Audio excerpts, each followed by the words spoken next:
Hi, welcome back to Deep Images, and we are still immersed in Halloween 2024 coverage. We are making our way through the topic of demons, devils, and black magic. With me right now is my co-host, Justin Cotton, and our Hello. amazing featured panelist, Bill Mulligan. Um, I am going to talk about a movie that has kind of blown my mind. I saw it a while back, and it kind of blew my mind, but wow. I decided to do it for demons because it's about a demon. And I'm surprised I didn't think of it earlier.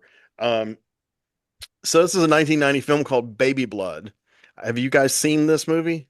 No, Do you never know it, heard of it. Bill? No, no, Okay. not at all. Okay, so this movie is one of those ones that used to come up in the 90s back when, me and Bill used to follow like Video Search in Miami. And it'd be like in the fine print, like, and it would say something like French explicit shocker, and you pay $30 and you get the tape, you can barely see what's going on.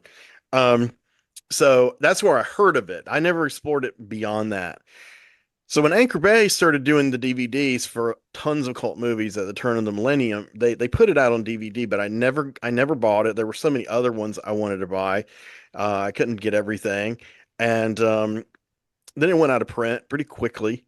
And it kind of stayed out of print for a while. And I started hearing things about it, because when the French New Extremity films came out, a few people mentioned it in relation to those films, and I can see it's definitely an influence on those films, but I find it far superior. And I know a lot of modern extreme gorehounds, no disrespect, because I know a lot of you are out there because our Serbian film video got 60 views yesterday. That's never Hmm, happened to this show wow, ever.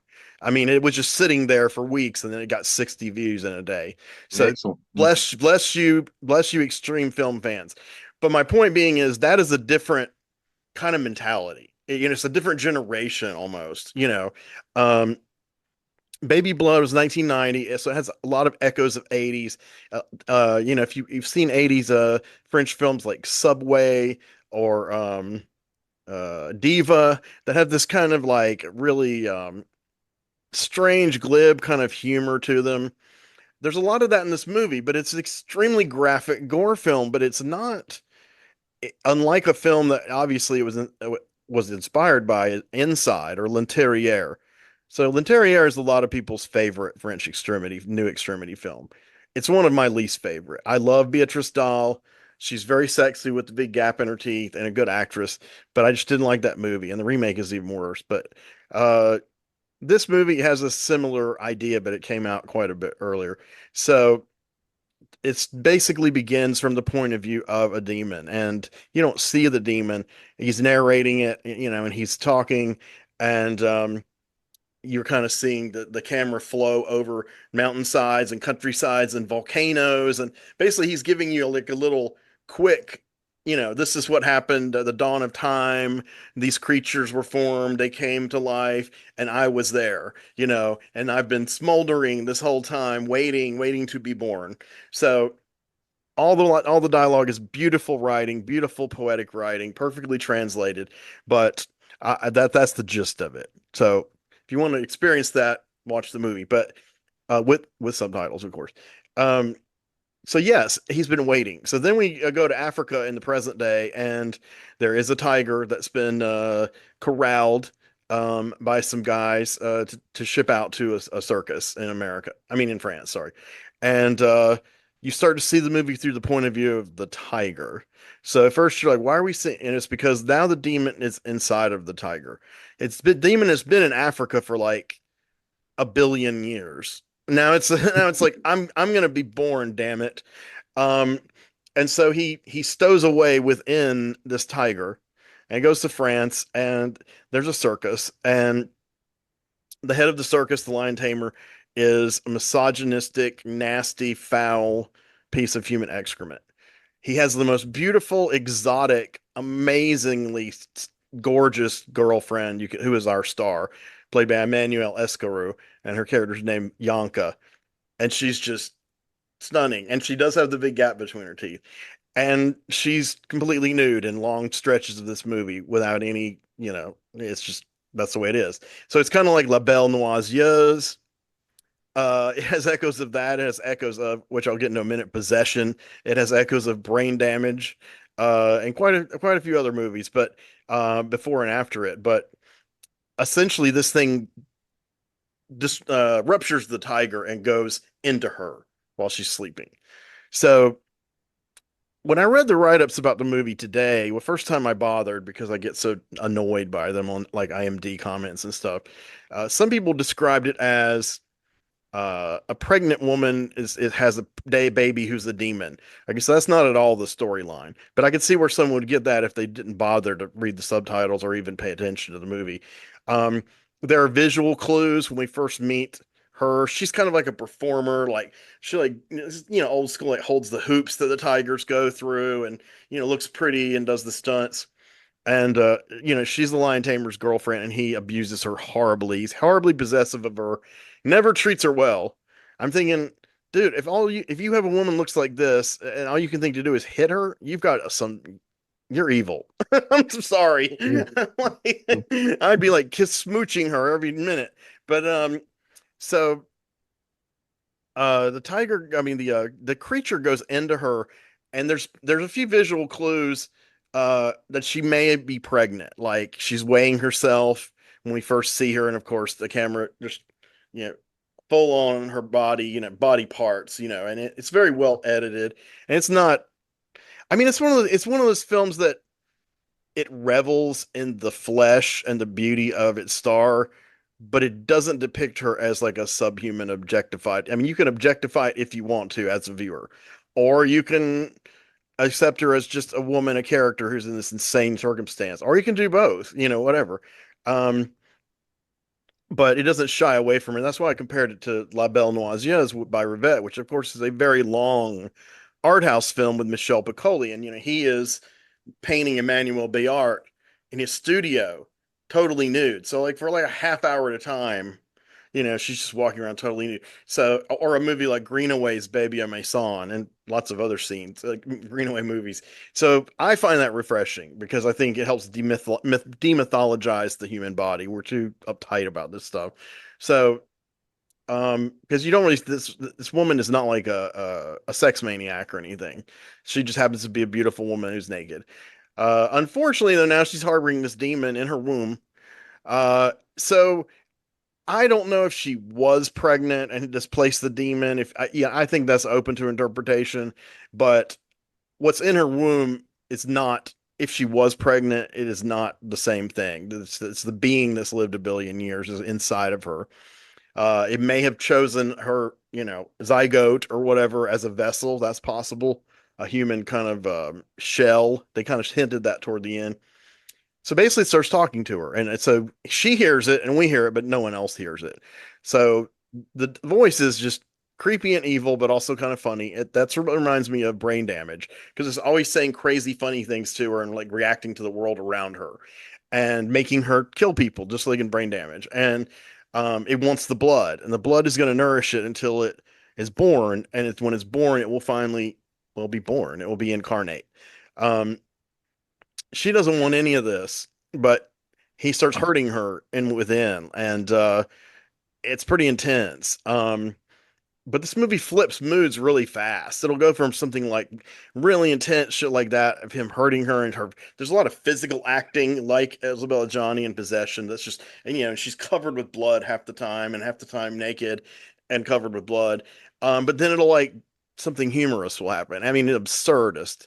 Um, so it's not like the new French extremity movies where you're supposed to get bound up in that and it's supposed to, make you depressed. I mean, I'm not saying this, I don't know if I'm saying that correctly. I mean, I don't think you watch this movie and get depressed. I mean, even though her circumstances are dire, it's not tonally like that. But the activities depicted are very much like those later French movies. Um, so basically she finally relents and starts killing men, lures them with her beauty. She doesn't like have full on sex with them, and they're all kind of idiots. They're all different kinds of quirky idiot types. They're just about all kind of misogynist, and none of them are really mean and violent like the boyfriend, who that's the first one she kills. um but they are kind of, they leer at her, and they're goofy kind of, and they always walk into it, and it's usually in an absurd situation. She gets a job at a diner that in itself is absurd. She's walking around with this ancient being inside of her talking to her, and she's like, I guess I need a job, but I guess that makes sense. She's got to feed herself. She's got enough blood for the baby. So, and a guy who is the boyfriend of the cashier leers at her, and finally he takes her out to dinner, and he orders all these lobsters. I mean, it's just absurd shit like that, and he's like gulping them down, and he's like, "Do you want to eat?" She's like, "I'm not hungry, but I want a drink," and she just starts chugging down wine, and the being starts to get drunk. I mean, the being's talking, and then she's hearing it, and then she's laughing, and the guy's like, "Why are you laughing? What are you talking?" You know, and of course he meets an end too. Uh, so she just goes through all kinds of crazy shit. 6 months pass, and she's like, almost, she's really big with the pregnancy. She's been basically, I'm sure, living on the streets or hotels or however, like she's stolen clothes, but now she's like, she has kind of a bond with the creature because that's all she has. She has, apparently the circus was her whole life. That because she says to a few people, they're like, "Well, what do you do?" And she's like, "I do nothing. I don't have a job. I don't have a life." So she's kind of cast adrift in France with this thing, and they become like friends. And he actually does start giving her, they don't go deep into this, but he does start giving her some sexual pleasure. This is earlier in her pregnancy, when it moves around. And so she's kind of like, okay, well, this is, a little ameliorating of the situation. But so 6 months later, she's in this situation and like she gets in an ambulance and she kills the guy in the ambulance crashes. She's about to go into labor and she gives into labor and that creature, it's a human baby comes out, but the way it cries is kind of bizarre. And so she's just always, she doesn't say a lot. We kind of follow her very physical activity. She's almost like feral kind of, and she just anything to just get from one situation to another.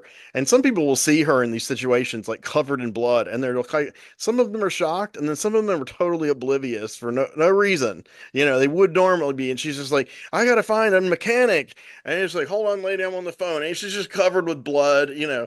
And so she comes back and the baby's gone. It's broken the shell. So like there's a shell of a baby shaped kind of, it's obvious plastic, but it's supposed to be flesh. And so what is he now? She doesn't know. She's got to find him. So she sees his trail, goes to this bus, and she boards a bus. So in the bus, all the people are these guys, these French guys who are part of some sports event thing that went up to the mountains. I don't know what they play. I don't care. It's something macho that I don't care about. And they're all like leering at her, of course. And they all make stupid comments. And then uh, we almost have the very worst horrible thing in the movie is they do start to gang rape her. And the driver is drinking liquor, Jack Daniels, while he's driving. And he's like, save some for me. But the funny thing is they only get some of her clothes off, and none of them really get very far because the demon pops up and its pincers and tentacles go through the head of the driver. And so now, and she just takes that moment of confusion because then all these macho guys suddenly get scared. Oh, there's something crawling around, and they all scream and run to the bus. Deliberately humorous. I mean, she just stands up, and there's a lot of great angles from like what you call a worm's eye view. That's very Mhm. dramatic. A lot of like Dutch angles, and she just like stands up, and grabs the wheel, and I think she's just going to end it. So they crash and they explode. He's wanting to go to the sea. The demon was wanting to go to the sea, and when we pick up with her after the 6 months, he does explain to an extent kind of what he's going to become. Like he's going to basically evolve like humans allegedly evolved. He's going to be aquatic in the sea, and then he's going to come up upon land, and then he's going to eventually do all this stuff. And she's like, "How long is it going to take?" And he's like, 5 billion years. And she laughs and thinks he's crazy. Um, but essentially, it does get into the sea. I mean, we kind of see its point of view, but we don't really know exactly. We can assume she died. Somehow he survived. All the jocks died. That was nice. Um, but the amazing thing that I didn't know when I first saw this movie or first bought the Blu-ray a couple of years ago, uh, I found out a week or two ago, is there's a sequel called Lady Blood with the same actress and the demon character. Hmm. And I cannot find it, and I'm like dying to see what the hell this Yeah. is. What the hell is this? How they kind of do with this idea? But Alain Roback, the director, he does the voice of the demon, and in the credits he's credited as Roger Placenta, and he's just and there's an English dub, and I have not watched it yet, but the demon's voice in the English dubbed is done by Gary Oldman of all people. So I'm kind of looking forward to hearing just that what how crazy that sounds. But you can buy this movie cheap. It's on Kino Lorber. You know, they've got a ton of catalogs now. I mean, you can buy it for $15 easily on Blu-ray. And I bought it a couple of years ago for like $9. They have these massive sales every year. Um, but yeah, it's one of those movies that's just it's fun, it's creepy, it's scary, it's disturbing, but it's just really just crazy. It has a lot of energy. You know, it depends on what you bring into it. It could go deep, you know, it can get kind of down, but every time it starts to go down tonally, something absurd happens, either Hmm. something funny and or violent, splattery. There's tons of splatter. It's all very well done, good effects, crazy over the top, you know, like early Peter Jackson, this kind of stuff. And I loved it. I loved it. So that was my final demon film for this series. And the demon character doesn't even have a name in the movie, but this nameless ancient demon inside the body of this goddess, you know. So in France. So Very cool. yeah. Sounds I good. highly recommend it. And Justin has a recent demonic film he wants to talk to us about. Sure, yes, and it is very recent. It was only released at the cinema in August of this year, and then after a couple of weeks, made its way onto Netflix, where it can be sourced on Netflix. The film is called The Deliverance, not to be confused with the hillbilly Hmm. film Deliverance from many decades ago. A classic, I This will is say. it's a great film. Yes. This is a film about demonic possession, which does have a bit of a tributary nod, I think, to films like The Exorcist in particular. It's directed by Lee Daniels, and has fairly much an all African American cast, save for Glenn Close, who plays a grandmother who has found God. She's the grandmother, and she's going through cancer treatment during the film. So, but she had I would say, a star turn in this film actually. So it's a single mother raising three kids, three young teenage children. The youngest, I suppose, about 13. Um, Nate is the oldest son, Shante the daughter, and the youngest is Andre or Dre. And they move into this house. And by the way, this film is supposedly based on a real haunting or demonic possession house. It's Hmm. based loosely on real events.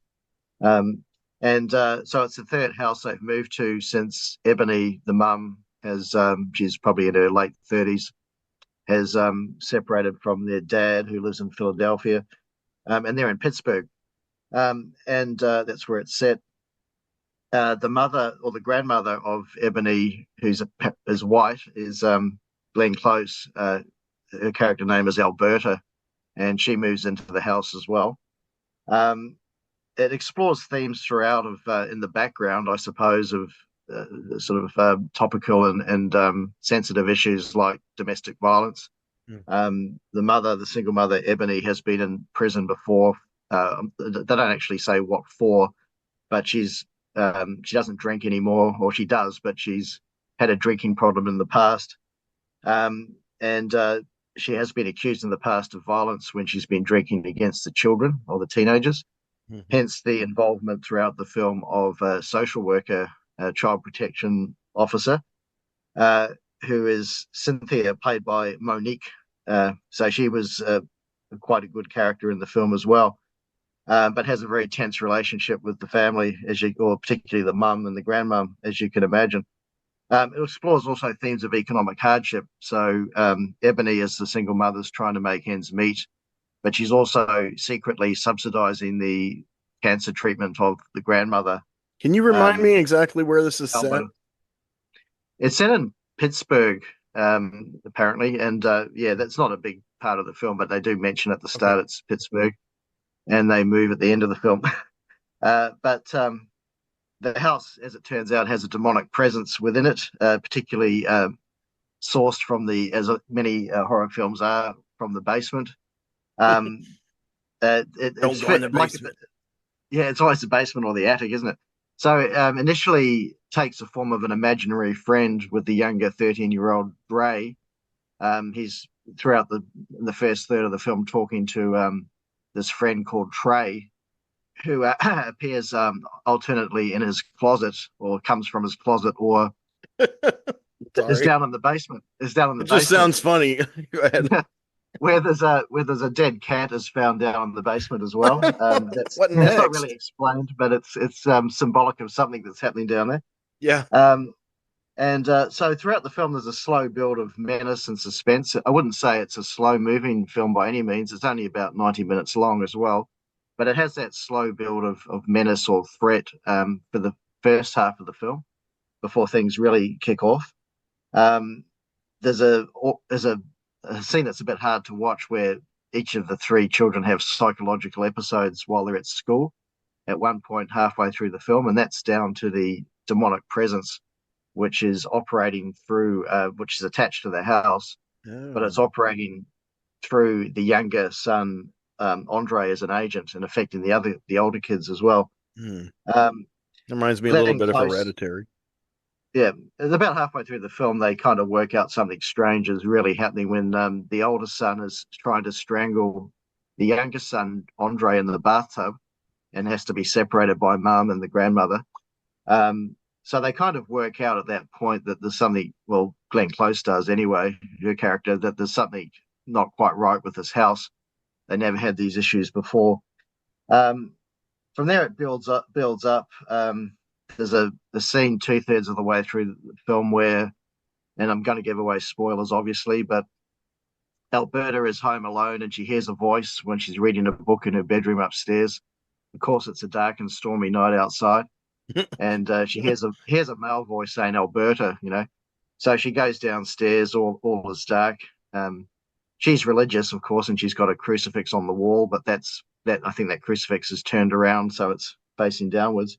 And Mm. then she's attacked in the dark by the younger son Andre, and who has some supernatural strength.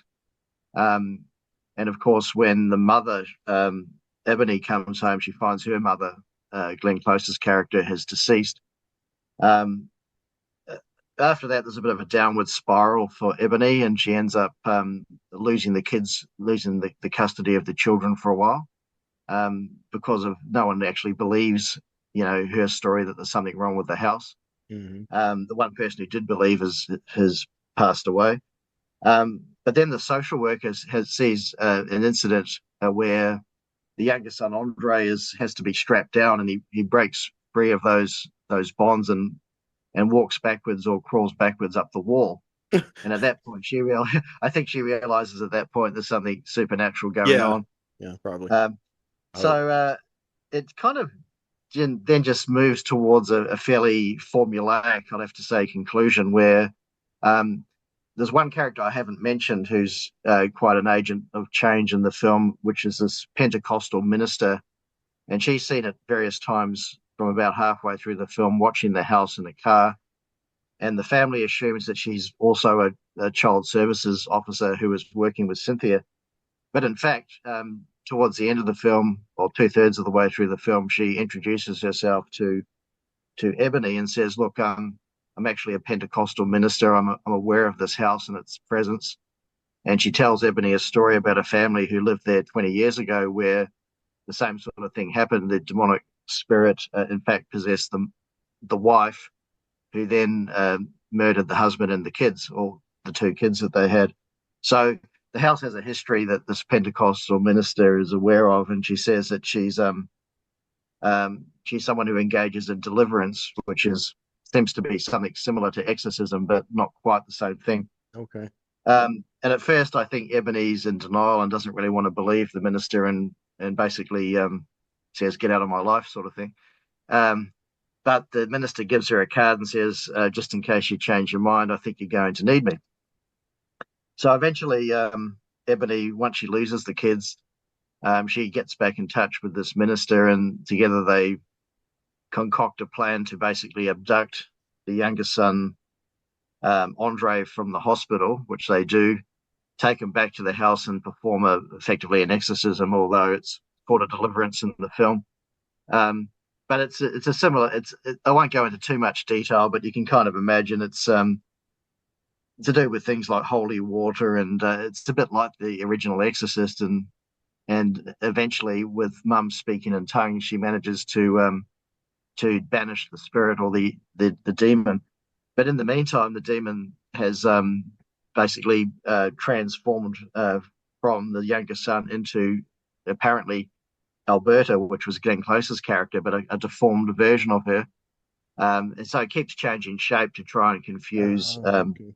confuse the good Now, characters. who is it inside of, or is it inside of one particular person or Yeah, vessel? it's inside the younger son Andre. Okay, that's what. But when at one point Andre transforms, his face transforms, and it becomes Alberta's face. Who Gotcha. Alberta's lost her hair because she's going before she died. She had lost her hair because she was going through radio or chemotherapy. Okay. So it's a shape changing type demon. Oh. But eventually, Mum, who's Ebony, who's found religion only towards the end of the film, and there might be a bit of a religious undertone to this film, in fact. So it seems like Um, they're hitting the exorcism from a, mm, like the Exorcist was Catholic, so it seems like they're hitting it from a Pentecostal, because you mentioned that she's speaking in mm. tongues when she's doing it. So Well, look, it's nowhere near as effective and good a film as The Exorcist, oh but I no, I think just meant it, it's changing it to but yeah. it borrows from it, and it's changing it to effectively a modern situation and sensibility, I suppose, and looking at topical modern issues, Spirit-filled which churches they used to call them. which are in the background, those sort of issues that I touched on before. Yeah, Um, but look, it was watchable. It that's hasn't got the good. best ratings on Metacritic or IMDb, as I checked this morning, but it's people I speak to who've seen it on Netflix seem to enjoy it or seem to like it. I've Okay. just seen posts online and so forth. So I would recommend it as a quick watch. I mean, there's a lot of ordinary horror films out there, especially those that rely too heavily on gore at the expense of suspense and the sense of creeping menace. But I don't think that this film does that. I think it doesn't really have gore as such. It does rely on suspense and the storyline of the demonic possession. I wouldn't say the film didn't have any faults, but I think it's quite a strong for a Netflix horror. It's a reasonably strong effort. Some good acting in it, and Glenn Close was particularly good as Alberta, I thought. Um, so yeah, give it a watch if you have the time to do so. It's can be sourced, as I said, on Netflix. So it's is So on, okay, yeah, and so you thought it was effective as a horror film overall. yeah, look, it borrows heavily from films, in particular The Exorcist, but Yeah. I think it consciously tried to change it up by saying the Pentecostal minister was. Right. I suppose you could say she's the equivalent of, not a very good equivalent, but the equivalent of Max von Sydow's character in The Yeah, Exorcist. but she's more like But she Jerry was, Falwell. I mean, my mom was yeah, a Pentecostal and she was born again in the 80s and she drugged me to a couple of yeah. services and spoken. This particular character didn't seem like a judgmental character or anything like That's that. She good. was just Good. purely put as somebody who knew the history of the house. But Right. she said you have to sort of give your heart to God in order to be effective for the deliverance that I'm going to perform. Do they Uh, attend church regularly? This family, are they like part of a black church community? well, I think they were because at one point, just before she is killed, the grandmother, played by Glenn Close, goes to the church minister and says, "We need to do something about this house, given what's happening with the children, which we can't explain, but we think there's some presence in the house, right?" And the minister at the local church, she says, "Well, look, I don't deal with that kind of thing here. You'll have to go elsewhere," sort of thing. So Huh. they don't get much help from their local church. But there is, you don't see many scenes of them actually in church, but I think that in the background they are part of a church. Yes. Because I remember those ministers, they claimed they could exorcise in anybody, and I've seen quite a few little stunts they staged on television, and um, Yeah. Well, I've another. seen exorcism footage, not a lot, but a little bit that looks kind of like real, like the Annalise story, the German girl. That's really messed up stuff. Yeah, yeah. I Seen could documentaries. believe she was possessed.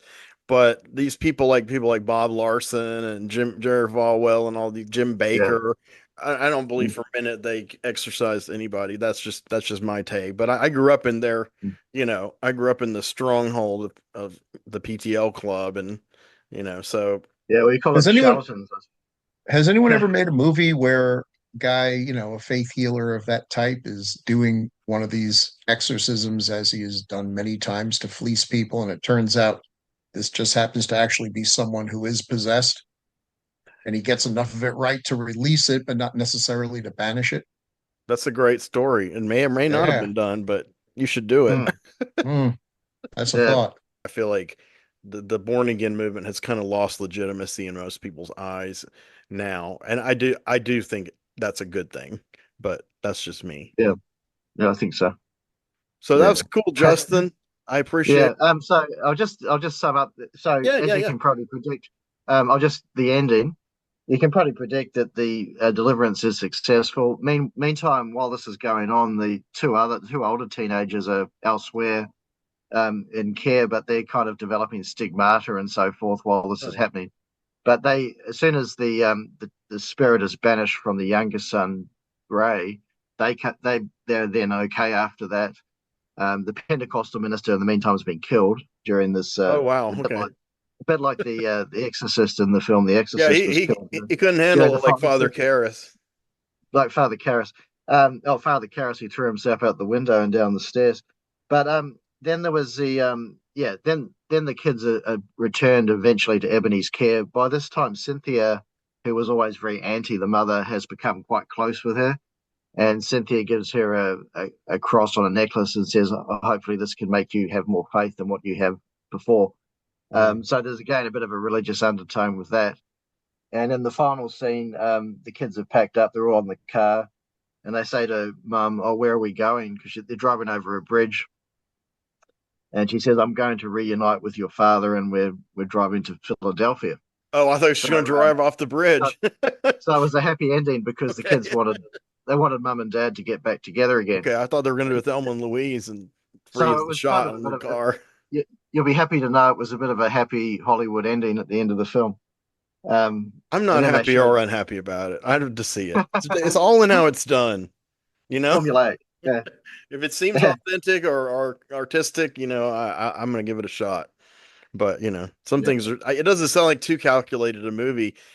So let me get this straight. So it's a black cast, but essentially Glenn Close at some point in the past married into a black family. So therefore she is the that's grandmother of right. the kids. Okay. So so that means Mum, played by Ebony, is not fully African American She's biracial. because she has a white biracial. She has a white mother in Glenn Close's character, who did seem to be the only non-African American character of any note in the film, I think, Okay. apart from extras. That's a So nice little twist. That's another I would throw yeah, if so I that were was going to do good. that kind of Yeah, movie. yeah. So yeah. Look, even my mother enjoyed it, and she doesn't like horror films, but my parents watch an awful lot of Netflix, so Well, I'm always curious about this kind of she new said wave she of. watched it. I Yeah. didn't mean to interrupt you. Sorry. So The I guess you could say it's accessible to people who even don't like horrors that much, I suppose. But yeah, without being a fantastic film. Yeah. So we're going to wrap up for the day. And thank you for watching Deep Images. We appreciate it. We're going to be back with a little bit more demons and devils coming up. Thank you for watching. And remember to like and subscribe. Thank you. Thank you.